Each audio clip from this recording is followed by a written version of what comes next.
Hi friends, today we will learn class 6 NCERT history book Our Past, chapter 1 Who, Where, How and When. This is part 4 solution video. So let's start. Let's recall. First is match the following. Narmada Valley means hunting and gathering. Magad, the first big kingdom. Garo Hills, early agriculture.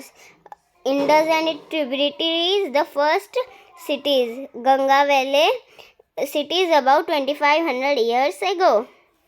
Now, question 2.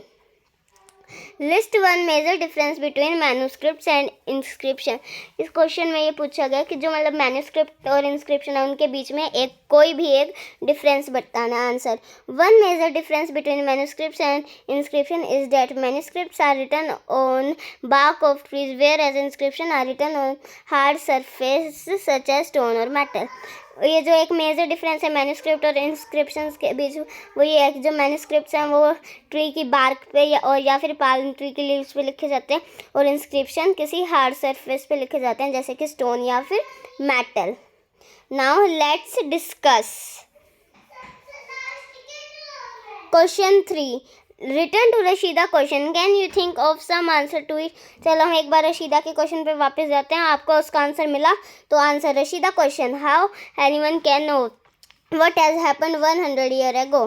मतलब रशीदा का क्या question था कि कोई कैसे पता लगा सकता है कि 100 साल पहले क्या हुआ था. तो हमें क्या आंसर मिला चैप्टर रीडिंग से. We can get the answer by reading the book written in past, by manuscripts, by inscription, by tools and weapons. हमने जब चैप्टर रीड किया उससे हमें पता लगा कि हम जो पास्ट की बात है वो जो बुक पास्ट में लिखी हुई है उनसे पता लगा सकते हैं, मैन्यूस्क्रिप्ट से पता लगा सकते हैं, इंस्क्रिप्शन से और टूल और वेपन से. मैन्यूस्क्रिप्ट्स जो मतलब हाथ से लिखे होते हैं पाल्म ट्री की लीफ पर, इंस्क्रिप्शन जो हार्ड सरफेस पर लिखे गए होते हैं स्टोन या फिर मेटल पे. Now question 4. Make a list of all the objects that archaeologists may find. Which of these could be made of stone? आपको उनकी पहले लिस्ट बनानी है जो जो चीज़ें आर्कियोलॉजिस्ट ने ढूंढी थी, फिर बाद में उनमें से आप हमको स्टोन से बनी हुई चीज़ों को सेपरेट करना है. तो answer a list of all object that archaeologist में फाइंड इज एज फॉलो. तो ये सारी चीज़ें हैं जो आर्कियोलॉजिस्ट ने ढूंढी थी. First is remain of building, जो रिमेन्स बच गए थे बिल्डिंग्स के. पेंटिंग्स ढूंढी थी उनने, sculptures, tools, weapons, ports, pans, ornament, bones of animal and coins. ये सारी चीज़ें उन्होंने ढूंढी थी. और इनमें स्टोन्स से क्या क्या बना हुआ था. The object that could be made up of stones are. इनमें से जो स्टोन से बना हुआ था वो था remains of buildings, sculptures, tools, weapons है और कोई भी ऑर्नामेंट्स. ये चीज़ें उससे बनी हुई थी स्टोन से. Question 5. Why do you think ordinary man and woman did not generally keep record of what they did? आपको क्या लगता है जो ऑर्डिनरी मैन और वुमेन है वो उनका अपना रिकॉर्ड क्यों नहीं रखते थे जो वो करते थे. तो answer ordinary man and women did not keep a record of what they did because they did not find the event of their daily life to be such significant that they had to be recorded. और जो ordinary man और women वो अपना record इसलिए नहीं लगते थे क्योंकि वो ऐसे इवेंट वगैरह को नहीं ज्वाइन करते थे.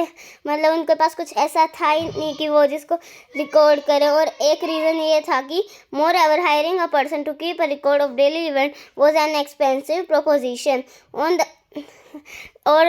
और एक रीज़न ये भी था कि मतलब अगर वो ऐसे रिकॉर्ड रखेंगे तो ये जो है नॉर्मल पीपल के लिए ये बहुत एक्सपेंसिव हो जाता था. On the other hand it was not too difficult for king and ruler to hire chroniclers to record what they did और what was happening in around their territories.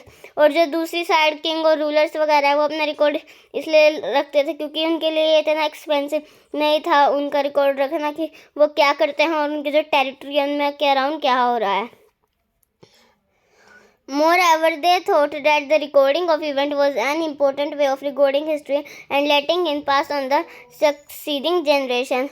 और वो अपना रिकॉर्ड इसलिए रखते थे क्योंकि ताकि और लोगों को भी जो आगे जनरेशन आएगी उनको पता चले कि वो उनके इवेंट कैसे होते थे और वो हिस्ट्री कैसे वो करते थे.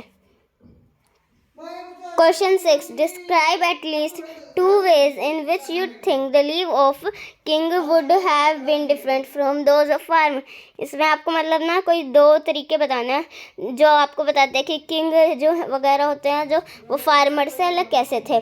Answer, live of king would have been different from those of farmers in the following ways. ये जो वेज दिए हुए हैं इनसे वो किंग जो है फार्मर से अलग होते थे. King were the head and had absolute power over all his subjects. Farmers, on the other hand, led an ordinary life without having any of such powers. जो किंग है वो एक तो वो हर एक चीज़ के हेड होते थे और उनके पास से एब्सोल्यूट पावर होती थी ऑल सब्जेक्ट्स की. और जो फार्मर्स होते हैं दूसरे हेड पे वो अपनी सिंपल सी लाइफ जीते थे और उनके पास कोई इतनी खास पावर भी नहीं होती थी. King lived in palaces while the farmer live in हट. जो राजा महाराजा थे वो तो उनमें रहते थे, पैलेसेस महलों में रहते थे, और ये जो फार्मर हैं वो तो झोपड़ियों में रहते थे. और third point, king fought battle to protect his kingdom and people from enemies whereas the farmer produce food for their kings and other people of the kingdom. और ये जो महाराजा वगैरह हैं ये तो मतलब लड़ाइयाँ लड़ते थे अपनी प्रजा को शत्रुओं से बचाने के लिए, और ये जो फार्मर्स वगैरह हैं वो खाना वगैरह बनाते प्रोड्यूस करते थे, जैसे एग्रीकल्चर फार्मिंग वगैरह करते थे फार्मर.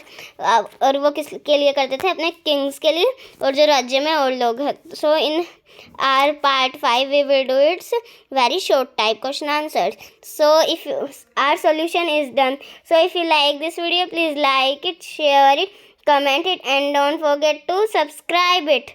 Bye friends.